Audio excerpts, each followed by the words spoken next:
Aceptar esta entrevista. La noticia de que Hernán Luque, detenido en Argentina y procesado en el caso Encuentro, ha recibido ya la noticia, valga la redundancia, de que la Corte Nacional de Justicia de ese país, del país gaucho, ha dado luz verde para que se proceda a la extradición, para que Hernán Luque venga al Ecuador a rendir cuentas con la justicia, nos lleva a abordar este tema, el de la extradición, la figura que busca traer de vuelta al país a una serie de personajes como este que tienen cuentas pendientes con la justicia en el Ecuador.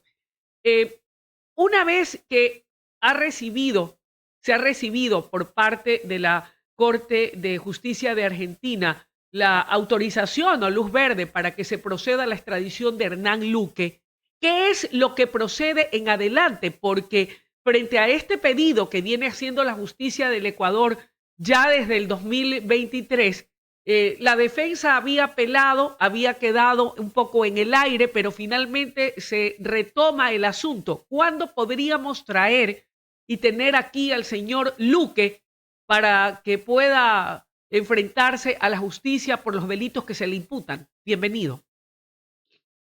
Muy buenos días, Luis. Un saludo para usted y para toda la audiencia de WQ Radio. Bien, al momento, pues, una vez ejecutoriada esta decisión de última instancia ante la justicia argentina, lo que corresponde es que sea remitido el expediente, pues, para que el presidente, el ejecutivo de este país hermano, genere las órdenes necesarias, pues, para que se proceda con el traslado del ciudadano Luque hacia Ecuador, donde, como recordamos, tiene que enfrentar la etapa de juicio del denominado caso Encuentro. ¿Qué significa esto? Pues en el momento en que pesa sobre él una orden de prisión preventiva y es llamado a juicio, o fue llamado a juicio en su momento, otros procesados incluso ya atravesaron esta etapa, tienen una sentencia y están esperando las instancias de apelación y tienen la posibilidad incluso de interponer otros recursos a futuro. Él en su lugar tiene que regresar, se hace efectiva esta orden de prisión y automáticamente es puesto a disposición del tribunal para que aboque conocimiento de la etapa de juicio con respecto a él. Esas son, digámoslo así, las dos etapas subsiguientes directas alrededor del caso del señor Luque Lecaro. Pues no, recordemos que este llamamiento a juicio se hizo por el delito de delincuencia organizada sobre la base de una red de corrupción, pues que traficaba de una u otra manera influencias y generaba estructuras, pues, con algunos delitos contra la administración pública, delitos de enriquecimiento privado no justificado, entre otros, ¿no? Ahora, ¿por qué no, por qué ha demorado tanto? Y no solamente me refiero a este caso, hay otros que ya los vamos a ir nombrando y que se mantienen también en esa etapa. Hay órdenes de prisión preventiva en contra de otros ciudadanos ecuatorianos, y quisiéramos analizar junto a usted la situación jurídica de cada uno de ellos, pero ¿por qué este tema de la extradición no es tan rápido como quisiéramos los ecuatorianos que queremos que ese combate a la corrupción dé resultados y arroje resultados inmediatos, más allá de que existirá siempre la presunción de inocencia, mientras la persona procesada no demuestre lo contrario? Bien, más bien, mientras la fiscalía no logra acreditar la culpabilidad, ¿no? Pero lo cierto es que, digámoslo así, la extradición es una institución que mezcla de una u otra manera en todos nuestros países. Hay un estándar más o menos aceptado sobre lo que debe incorporar una instancia judicial y una instancia administrativa. De hecho, es uno de los grandes desafíos del derecho de integración, ¿no? Generar un estándar armónico donde no se procese delitos políticos, donde las personas con condición de refugiada pues estén exentos de este régimen, donde existe una posibilidad de entender si la conducta es delito en ambos lugares. Entonces, esto es siempre un proceso que genera escollos, ¿no? El Ecuador no solo ha sido, pues, requirente de ciudadanos para su procesamiento, es decir, un solicitante de extradición activa, si se quiere, sino que también en ocasiones le ha tocado, como el caso del ciudadano Macías Villamar, a propósito de la reciente reforma constitucional, tramitar internamente procesos, pues, para que estas personas sean sometidas a justicia extranjera. Y en ambos casos las convenciones, y tal vez en materia de delincuencia organizada la más importante, porque renovó los compromisos sin perjuicio de los, digamos, tratados independientes o bilaterales entre países, es la Convención de Palermo, que enfoca la extradición como uno de esos mecanismos contra la lucha o por la lucha contra la delincuencia organizada transnacional. Pero no se puede sacrificar en ese contexto pues su ritual, porque como lo sabemos, también se puede prestar en muchísimos contextos pues para que se utilice efectivamente como mecanismo de persecución.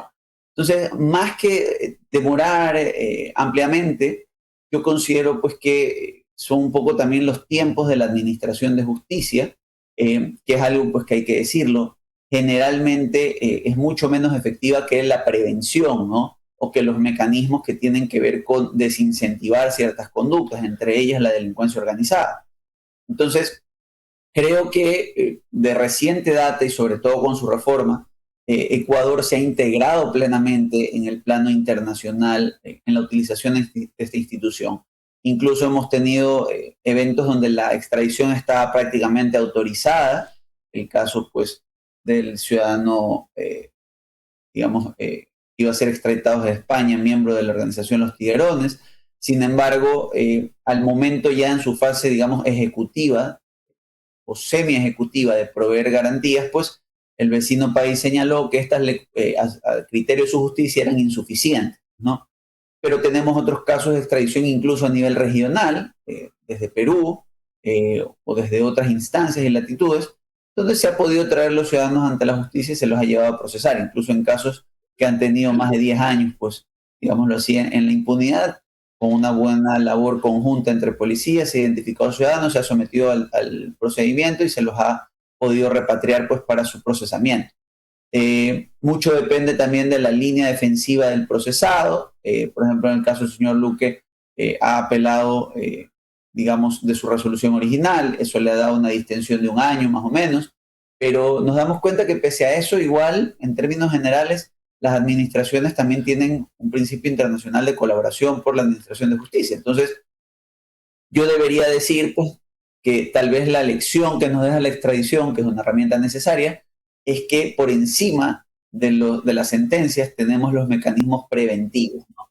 Y también tenemos otras conductas pues, que pueden levantar las alertas y nos pueden llevar a procesar cosas más rápido. Pueden ser enriquecimientos privados no justificados, enriquecimientos ilícitos, defraudaciones tributarias, ¿no?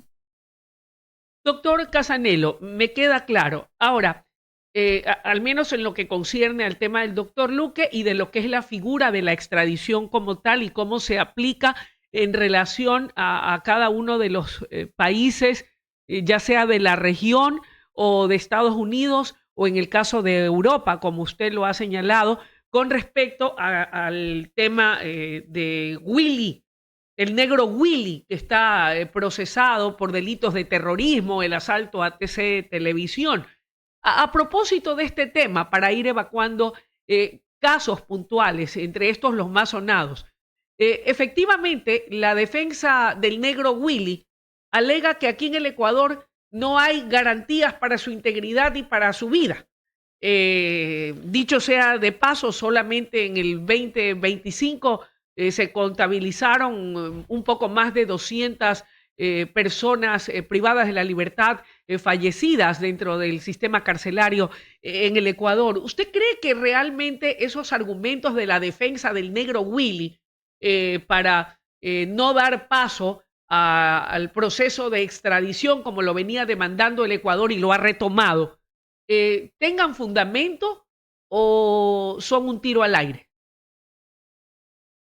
Bueno, de corta data, la apreciación que ha tenido la Administración de Justicia española es que fueron un argumento de peso, ¿no? Recordemos que ellos, por lo menos bajo su estándar de análisis, consideran que pesa sobre ellos la necesidad de garantizar la integridad de este ciudadano, porque son ellos quienes están aceptando en este caso su solicitud de extradición, ¿no?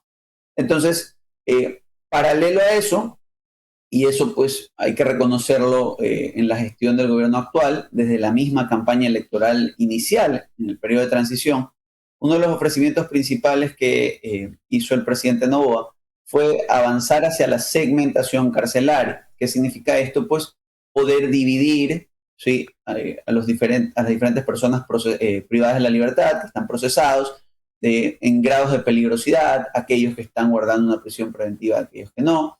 Y en ese sentido, pues, sabemos que existen varios proyectos de infraestructura, unos de ellos ya en funcionamiento, como la denominada Cárcel del Encuentro y otras, pues que tienen la finalidad de tratar de dividir, digámoslo así, o descongestionar, terminar con el hacinamiento carcelario que, entre otras cosas, generaban estos episodios de violencia en los que han sido víctimas los últimos 3 gobiernos, ¿no? Entonces, podríamos decir que de acuerdo a los informes de relatoría de la Comisión Interamericana de Derechos Humanos, efectivamente este problema de hacinamiento devino además en un problema de condiciones de seguridad para los privados de libertad, que el gobierno de una u otra manera está tratando de enmendar. Pero eso no quita, pues, que mientras estos informes de relatoría no se vean modificados por una inspección ulterior, justicias como la española u otras sigan señalando, pues, que a lo mejor no existen garantías para que ellos puedan tramitar estas extradiciones. Recordando además que ellos saben el contingente para, digámoslo así, sus propias seguridades internas que representan liberar a este tipo de personas en estos países. Debo decirlo, incluso años atrás hemos tenido incluso negativas de justicias como la alemana también a extraditar ciudadanos, tal vez no de la relevancia mediática de alias Negro Willy, pero bajo las mismas premisas, pues, de falta de garantía sobre la integridad del procesado. Esto es enmendable, insisto, hay que reconocer, ha habido el anuncio de otro centro penitenciario, pero esto tiene que ir de la mano, sin duda, de una política criminal importante, ¿no? Y ahí sí hay que evaluar, sobre todo en este momento que estamos en varias reformas al mismo tiempo, sobre todo en el Código Orgánico Integral Penal. Si bien el endurecimiento de penas es una medida, pues, que en ocasiones las personas ven como positiva en cuanto a exaltar la necesidad de evitar conductas delincuenciales, si yo tengo una política criminal que está dejando de lado los mecanismos alternativos de solución o que de alguna manera mantiene ciclos altos de permanencia penitenciaria, es difícil, por más que siga construyendo infraestructura, luego mantener esa segmentación y de alguna manera, pues, esa reducción del hacinamiento. Entonces, el problema penitenciario es un problema también de proceso, de entender otras medidas y entender la justicia penal desde otra arista. Por ejemplo, si una persona, un adolescente infractor, está cometiendo sus primeras actividades ilícitas, digamos, de corte relativamente sencillo, a lo mejor me enfoco ahí en un sistema de reinserción o de ubicación familiar, ¿no? Pero ciertamente no son respuestas que se pueden dar de un plumazo, ¿no? Tienen que evaluarse, dependen también de la implementación de recursos de forma oportuna y son de las cosas, pues, que a la larga van a permitir aceitar el engranaje. Esto, y yo siempre lo he sostenido, usted sabrá, Luisa, todas las veces que hemos comentado al respecto, tiene que ir de la mano también con un procesamiento y política criminal que ataque principalmente los delitos de cuello blanco, aquellos delitos denominados de corrupción y de económicos, ¿no? ¿Por qué? Porque de esa manera también rompo este esquema de permeabilidad de la justicia basado en la capacidad adquisitiva. Todo esto es necesario, ¿para qué? Para tener un sistema, digámoslo así, mucho más eficiente y que mañana no sea señalado por la justicia internacional cuando nos encontramos ante un trámite de extradición activa de nuestra parte y pasiva del lado del otro país. No solo para aclarar la ciudadanía, se llama extradición activa cuando nosotros requerimos un ciudadano para su procesamiento en territorio nacional, y se denomina extradición pasiva cuando a nosotros otro país nos requiere que entreguemos un ciudadano para su procesamiento en otro país. Ahora, doctor, siendo un caso mediático, pasando a revisar a otro de los ecuatorianos que en este momento, sobre los cuales en el caso puntual de este también pesa una orden de prisión, que es en contra de José Serrano, ex ministro ecuatoriano de la época del correísmo, detenido, preso, privado de su libertad en Estados Unidos. ¿Cuál es la condición jurídica de este ciudadano? ¿Y qué falta o en qué etapa o estado, hasta donde usted conoce, se encuentra ese proceso y petición de extradición? ¿Qué expectativas reales hay de su futuro jurídico? Bien, ahí sí, no sé si podemos confirmar, porque de la información oficial que estuve revisando, la última, no estoy seguro si existe ya una petición de extradición para el exministro Serrano, Pero lo cierto es que él enfrenta de momento un trámite migratorio ante la justicia americana. ¿Qué significa esto? Hay una discusión sobre su capacidad o su derecho a permanecer legalmente en este país, dado que no es ciudadano americano. Entonces, en ese contexto, el año pasado fue detenido en un proceso de orden migratorio y está en un centro provisional desde agosto, a la espera, digamos, de este trámite, digamos, de deportación o de expatriación, si es que su situación migratoria no se soluciona. Y en este contexto, él ha presentado algunos recursos, no se tiene constancia realmente pública de cuál ha sido el resultado hasta este momento, digamos, de ese trámite, pero en paralelo a ese trámite migratorio, efectivamente, como usted lo señala, Luisa, al existir una orden de prisión preventiva vigente en su contra, estamos ante la posibilidad de que tanto Cancillería pues, como la Corte Nacional tramiten una solicitud de extradición activa, en nuestro caso pasiva para Estados Unidos de América, de tal forma que el exministro pues venga al Ecuador a enfrentar su juicio, si es que en su momento fuera así llamado, eh, ante los jueces ecuatorianos, ¿no? En el denominado caso magnicidio Fernando Villavicencio. Ahora, Nino, aquí una puntualización, porque figúrese usted, tanto en el caso del señor Hernán Luque como en el caso de José Serrano, eh, el uno, pues el señor Luque, de acuerdo a lo que se ha investigado, a lo que arroja el proceso, estos hechos o este delito de delincuencia organizada se cometió o se habría cometido durante el gobierno del expresidente Guillermo Lasso. Y en el caso del señor Serrano, durante el correato.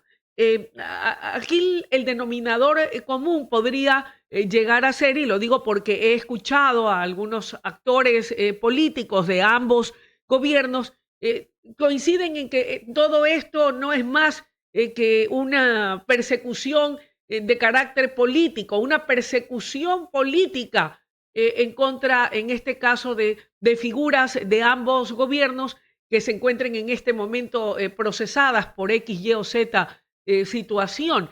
¿Cuál es la diferencia o cuándo se determina que en efecto se trata de una persecución política? Y la pregunta que complementa esto es, ¿existe una real independencia del Poder Judicial aquí en el Ecuador?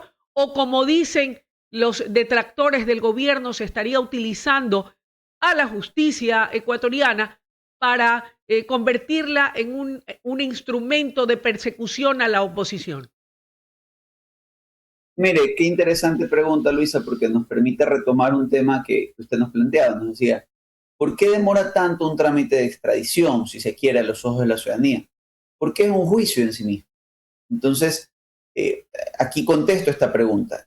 Cuando los estados requieren un ciudadano para ser procesado ante su justicia interna, presentan argumentos, entre ellas las copias de los procesos y los indicios que pesan sobre ellos respecto a la necesidad de que enfrenten a la justicia.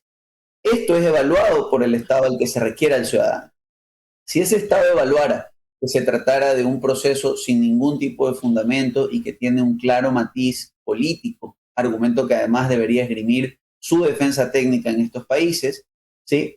Eventualmente la justicia de esos países no admitiría este trámite sobre la base de que se trata de un tema político, ¿verdad? O en su defecto, el gobierno de ese país, como usted entenderá el caso ahora del señor Masú, si le emite algún tipo de protección, como la calidad de refugiado, pues efectivamente, eventualmente esto va a evitar que el trámite prospere. Entonces, bajo esa dinámica, justamente por eso hablamos de un trámite que se maneja tanto a nivel de cancillerías o de extranjerías como de administración de justicia, porque se pasa un filtro donde se busca, entre otras cosas, que no se entregue a la persona, digamos, a una suerte rival política. En el caso del señor Luque Lecaro, estamos ante un trámite de extradición. La justicia argentina en 2 instancias ha considerado que lo correcto es que venga a enfrentar la justicia ecuatoriana. Entendemos que hasta aquí ha evaluado que los juicios tienen fundamento. En el caso, por ejemplo, del señor Serrano, hasta que no confirmemos si la justicia ecuatoriana y la Cancillería han realizado esta solicitud de extradición, que es lo que le preguntaba, no, pues, no tenemos un requerimiento formal de la justicia ecuatoriana para su procesamiento. Si sí existe, pues tendrá que atravesarse ese trámite ante la corte correspondiente y, de ser positivo, sin perjuicio del trámite migratorio que enfrenta el exministro Serrano, pues de dar paso a su extradición pasiva desde Estados Unidos, activa en nuestro caso, el ciudadano pues regresará a enfrentar su día en juicio acá. Esa es un poco la lógica, ¿no? No solo pasa el trámite de un filtro de la justicia local, sino de la justicia internacional. Y claro, vuelve más engorroso calificar de político no un hecho, ¿no? Porque tienes a dos administraciones de justicia que están validando, ¿no? Perfecto. Eso quiere decir entonces que, siendo usted un hombre recto, lo conozco, estimado Nino, desde hace muchísimos años, veo su verticalidad, su honorabilidad y su prestigio que se ha ido haciendo y labrando un nombre dentro del ejercicio profesional del derecho, y también con temas de análisis en los temas jurídicos, como nos está compartiendo su respetable visión esta mañana. ¿No ve usted con preocupación? Y ojo, no es mi sentir, quiero trasladarle esa preocupación también de esas voces de la oposición que miran con preocupación cómo se está desarrollando, llevando a cabo el proceso de escogitamiento del próximo fiscal general de la Nación, cuando no sé a qué temen, pero miran con preocupación y cuestionan el perfil del doctor José de la Gasca, argumentando que su cercanía con el régimen, al haber sido ministro de gobierno, podría derivar en que la fiscalía comience a perseguir a todo aquel que no le sonría y no sea de la simpatía y el agrado del gobierno. ¿Usted cree que hay razones para preocuparse? Bien, eh, creo que hay que dividir el tema en dos partes, ¿no? La primera es las circunstancias en las que fue designada la comisión, que es un tema que nos preocupó a varios, sobre todo por las credenciales de las personas que tenían que hacer el proceso de selección. ¿Por qué? Porque al no venir, digámoslo así, del seno penal, precisamente, o a la larga, la gente podría señalar que de alguna manera pues no están generando un proceso de elección acertado. Y ese es un problema de origen no atribuible a quienes han participado, eso hay que decir. Escindiendo esta parte, luego tenemos en un sistema meritocrático la participación, digamos, de quienes decidieron postular. Era una postulación pública. Quienes decidieron postular consideran que los requisitos planteados por el concurso, sin perjuicio de quienes deben calificarlo, que es un problema, son suficientes para poder terciar. Y claro, en este sistema meritocrático, esa suficiencia, a más de la comisión, de alguna manera la exponen las veedurías, pero además y principalmente la podemos observar nosotros, los ciudadanos, y señalar si es que consideramos que existe algún tipo de irregularidad y presentarnos a las etapas de impugnación. Por lo demás, y esto hay que decirlo, quienes se atreven a participar desde cualquiera de los ámbitos de la vida penal, la academia, el servicio público, digámoslo así, el ejercicio profesional, el ejercicio de las mismas funciones de fiscal o incluso como jueces de altas, medianas o tribunales de primera instancia, tienen el derecho, como lo manda la Constitución, ¿sí?, de proponer su visión de cómo la fiscalía debe ser llevada y tratar de obtener, digámoslo así, o ser favorecidos en este concurso. Ese es el pensamiento macro. Si luego, y en tanto no transgreda las condiciones del concurso, ¿sí?, y no existe una impugnación debidamente calificada en su momento por la Comisión y por el Consejo de Participación Ciudadana que amerite su descalificación, uno de estos ciudadanos ostentó una dignidad pública, como de hecho hay varios que tienen incluso cargos actualmente ante la administración pública, ¿sí?, y si cumple con los requisitos que lo deslindan de esa vinculación, ¿sí?, el concurso avanzará y dependiendo de las calificaciones de cada uno de estos participantes, ellos podrán eventualmente lograr o no el objetivo de la posesión. Pero en un sistema meritocrático, insisto, de evaluación ciudadana, no solo es la postulación de quien participa, sino también aquellos que consideren que tienen una razón de peso calificable por las estructuras para descalificar a alguien, que la presenten. Si no la presentan y si presentada es desestimada, pues el concurso tendrá que avanzar sobre las circunstancias que está descrito. ¿Sí? Ahora, insisto, el verdadero problema, a mi modo de ver, tiene que ver con la designación de los comisionados originales. ¿Por qué?